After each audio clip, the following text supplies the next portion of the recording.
আসসালামু আলাইকুম রহমতুল্লাহ বরকাত। আজকে রমজান মাসের শেষ জুম্মা। জানি না আর আগামী জুম্মা আগামী রমজান মাস পাবো কিনা, একমাত্র আল্লাহই করতে পারে। আল্লাহ পাকের ইচ্ছা। এদিনের মতো কত লোক ছিল, কত লোক চলে গেছে আবার পৃথিবী চাইরা। আমরাও যে কবে যাব এটা কোনো নিশ্চয়তা নাই, একমাত্র আল্লাহই করতে পারবো, আল্লাহ পাকের ইচ্ছা। তবে আজকে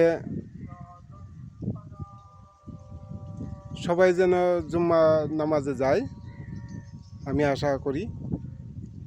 এটাই আপনাদের কাছে আমার চাওয়া। আজকে শেষ জুম্মা, আপনারা সবাই জুম্মা নামাজ পড়তে যান।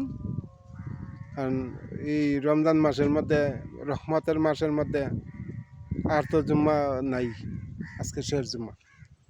প্লিজ আপনারা সবাই দোয়া, প্লিজ আপনারা সবাই মিলে জুম্মা নামাজে যান। আপনার জীবনে যত পাপ করছেন সব পাপগুলা রমজান মাসে যদি পাপ মোচন না করতে পারেন, মাফ না নিতে পারেন, তাহলে আর কোনো দিন মাফ নিতে পারবেন না। রমজান মাসের মধ্যে মাফ নেওয়ার মাস, রহমতের মাস।